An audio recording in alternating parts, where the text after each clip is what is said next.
بسم الله الرحمن الرحيم نحمده ونصلي على رسوله الكريم أما بعد فأعوذ بالله من الشيطان الرجيم بسم الله الرحمن الرحيم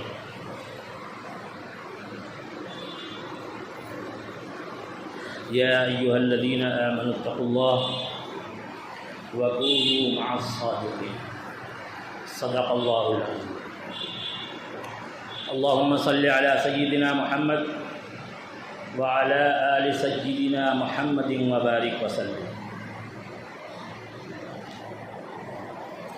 موجودہ دور میں ایک بہت لمبی فہرست ایسے کاموں کی ہے جن کو ہم میں سے ایک طبقے نے اپنے معمولات زندگی میں شامل کر لیا ہے، حالانکہ وہ کام اخلاقی طور پر بھی ناپسندیدہ ہیں اور شرعی طور پر بھی ان کی اجازت نہیں، غیر شرعی بھی۔ اور ستم یہ ہے کہ وہ لوگ جو ان کاموں کو انجام دے رہے ہیں، عادت بنائے ہوئے ہیں، ان میں احساس ندامت بھی نہیں ہے، کوئی احساس، کوئی شرمندگی نہیں ہے، گویا کہ وہ کوئی غلط کام کر ہی نہیں رہے۔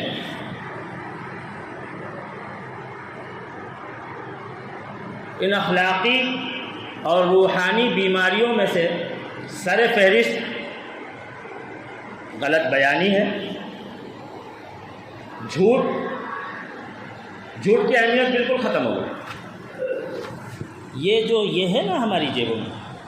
یہ موبائل، کتنے گناہ ہم سے کراتا ہے،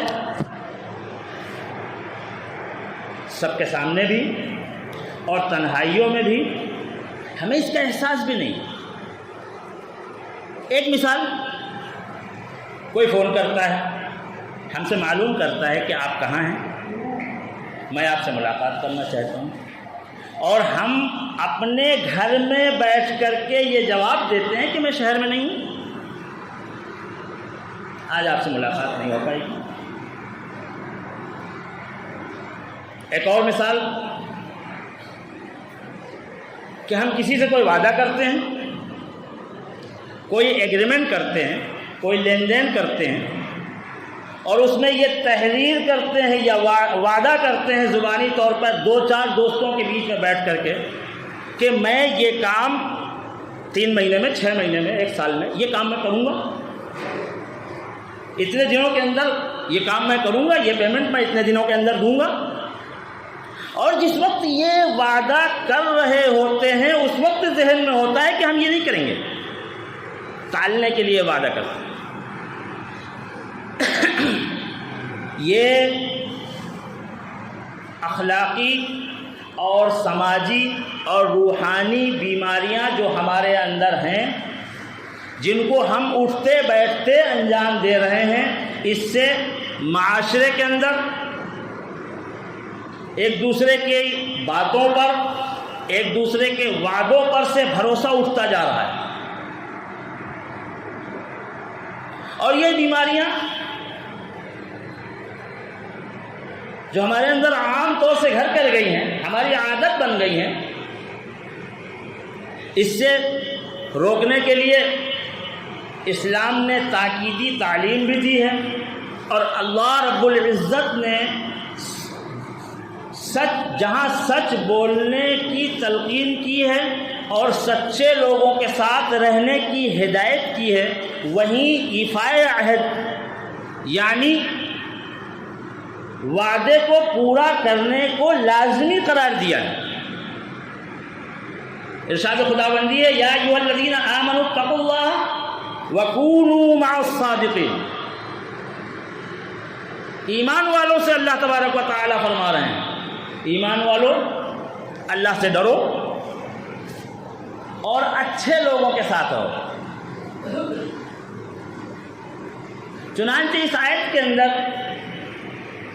یہ معانی خود بخود چھپے ہوئے ہیں کہ برے لوگوں سے دور رہو، بری صحبت سے دور رہو، کیونکہ صحبت کا اثر پڑتا ہے۔ ہمارے یہاں مساجد میں فضائل اعمال کی تعلیم ہوتی ہے۔ حضرت شیخ نے ایک واقعہ حضرت عمر بن عبد العزیز رحمۃ اللہ علیہ کا نقل کیا ہے کہ انہوں نے کسی شخص کو کسی علاقے کا حاکم بنایا۔ جب حاکم بنایا تو کسی نے آ کر کے ان سے عرض کیا کہ یہ جن کو آپ نے حاکم بنایا ہے یہ حجاج بن یوسف کے دور میں بھی حاکم رہ چکے ہیں۔ انہوں نے کہا اچھا، معزول کر دیا۔ جب ان کو معزول کر دیا تو وہ شخص جس کو حاکم بنایا تھا انہوں نے کہا میں تو حجاج کے ساتھ چند دن میں نے کام کیا ہے۔ حضرت عمر بن عبد العزیز رحمۃ اللہ علیہ نے یوں فرمایا کہ برائی کے ساتھ ایک دن رہ لینا بھی برا ہونے کے لیے کافی ہے۔ یعنی جو شخص کسی متقی کے ساتھ رہتا ہے تو غیر ارادتاً غیر محسوس طریقے سے اس کے اندر تقوی کا اثر آتا ہے،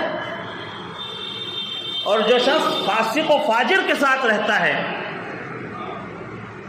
تو اس کے اندر فسق کا اثر آتا ہے۔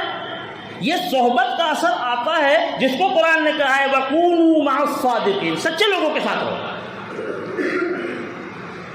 حضور اکرم صلی اللہ تعالیٰ علیہ وسلم نے فرمایا کہ بڑائی اور فخر یہ تو جانوروں کے ساتھ بھی رہ کر کے آتا ہے۔ اللہ کے رسول صلی اللہ تعالیٰ علیہ وسلم کا ارشاد ہے جس کا مفہوم ہے کہ انسان تو درکنار جانوروں کے ساتھ رہ کر کے بھی جانوروں کی خصلت انسان قبول کرتا ہے۔ آپ نے ارشاد فرمایا کہ اونٹ اور گھوڑے ان جانوروں کے ساتھ جو رہتا ہے یا جن لوگوں کے پاس یہ جانور ہوتے ہیں ان کے اندر بڑائی آتی ہے، ان کے اندر غرور و تکبر آتا ہے۔ اور بکری پالنے والوں کے اندر بکری کی خصلت آتی ہے، اس کے اندر مسکینیت ہوتی ہے۔ یا رسول اللہ صلی اللہ علیہ وسلم نے زور دے کر کے اس بات پر تو بری صحبت سے بچنے کے لیے قرآن نے ہدایت کی ہے۔ اور بری صحبت کا اثر کس طرح سے پڑتا ہے؟ فضائل اعمال کے اندر حضرت شیخ نے نقل کیا ہے کہ بری صحبت میں رہنے والا برے کے ساتھ رہنے والے کی مثال یوں ہے کہ جیسے کسی مشک والے کے پاس کوئی بیٹھے اور اس کو اگر مشک نہ بھی ملے تو اس کی خوشبو سے دماغ کو معطر کرنے سے کوئی نہیں روکے گا، اس کا دماغ اس کو فرحت ملے گی، اس کی خوشبو سے اس کو فرحت ملے گی۔ اور برے ساتھی کو اختیار کرنا، برے دوست کے ساتھ رہنا، برے آدمی کے ساتھ رہنا، یہ اس سے روکا کیوں گیا؟ اس لیے کہ اس کی مثال یوں دی ہے حضرت شیخ نے کہ جب کسی بھٹی والے کے پاس جا کر کے کوئی بیٹھتا ہے تو چاہے چنگاری کپڑوں میں نہ گرے، چاہے چنگاری اس کے اوپر نہ آئے، آگ سے وہ نہ جلے، لیکن دھوئیں سے کوئی نہیں بچا سکتا اس کو۔ اسی طرح سے وعدے کے سلسلے میں، وعدے کے تعلق سے قرآن کی تعلیمات بہت واضح ہیں کہ جب کسی سے وعدہ کرو تو اس کو پورا کرو، اس کی پورا کرنے کی نیت کے ساتھ وعدہ کرو، پھر اس کو پورا کرنے کی کوشش کرو۔ اگر کسی وجہ سے مجبور ہو گیا انسان نہیں پورا کر سکتا، اللہ دیکھ رہے ہیں، اللہ سے استغفار کرے، لیکن وعدہ کرنے کا ایک اصول قرآن نے بیان کیا ہے کہ جب تم کوئی وعدہ کرتے ہو تو اس کو پورا کرنے کی نیت بھی ہونی چاہیے اور اس کو پورا کرنے کی کوشش بھی ہونی چاہیے، کیونکہ اللہ کے ہاں اس وعدے کا تم سے سوال کیا جائے گا، اللہ کے ہاں اس کا جواب دینا پڑے گا۔ ارشاد فرمایا وَأَوْفُوا بِالْعَهْدِ إِنَّ الْعَهْدَ كَانَ مَسْئُولًا، وعدہ کرو تو اس کو پورا کرو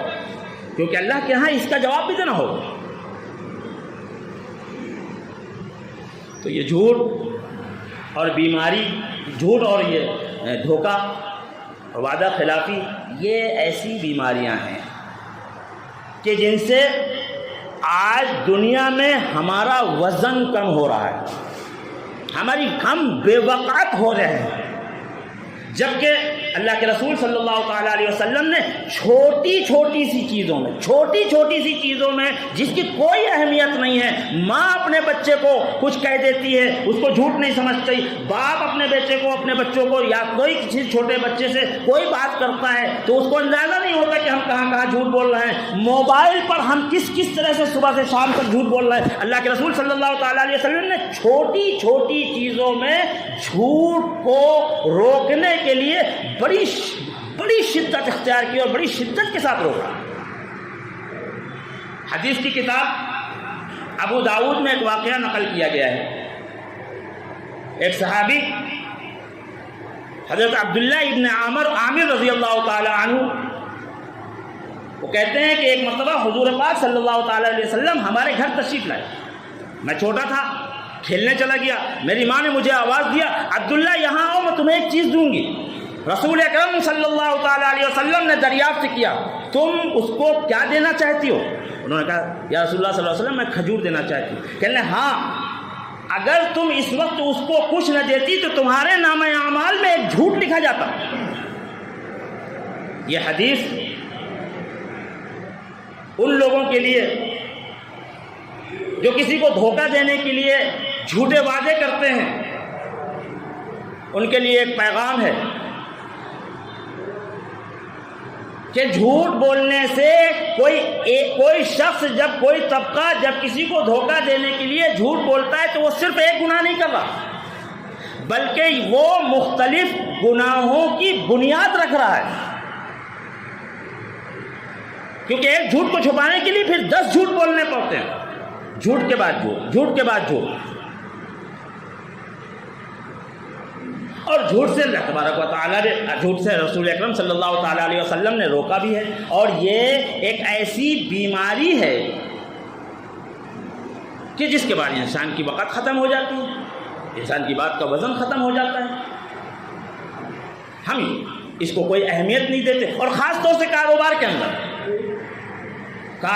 کے اندر تو یوں سمجھا جاتا ہے یہاں سب چلتا ہے، تھوڑا بہت تو چلے گا،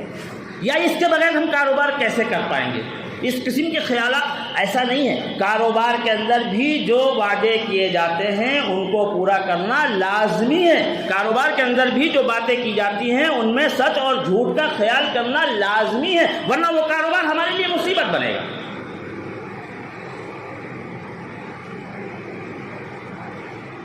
ہم کسی کا پیسہ مار کے بیٹھ جاتے ہیں، سوچتے ہیں کہ وہ ہمارا کیا کر لے گا، اگر مضبوط آدمی ہے، کوئی طاقتور ہے، عموماً جو لوگ ایسا کرتے ہیں وہ کسی طاقتور کے ساتھ بے ایمانی نہیں کرتے، وہ کسی طاقتور سے وہ وقت سے پہلے وہ کام کر دیتے ہیں، لیکن کسی کمزور کا جب ہم پیسہ دبا کر کے بیٹھ گئے اور ہم نمازیں بھی پڑھ رہے ہیں، عبادتیں بھی کر رہے ہیں، حج اور عمرہ بھی کر رہے ہیں،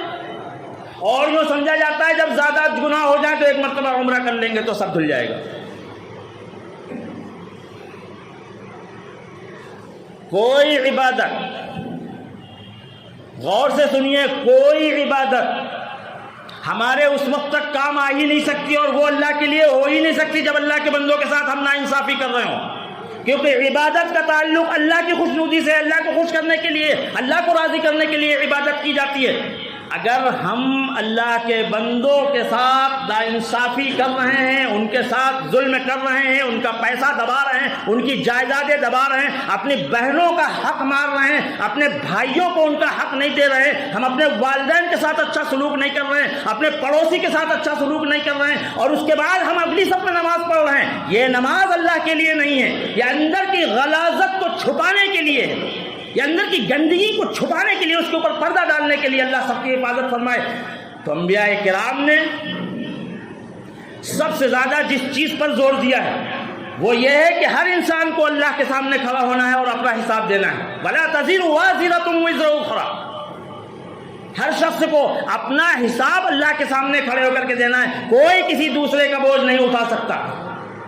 ارے حج اور عمرے سے کسی کا حق کیا معاف ہوگا؟ رسول اکرم صلی اللہ تعالیٰ علیہ وسلم نے تو یوں ارشاد فرمایا کہ اگر کوئی مقروض ہے،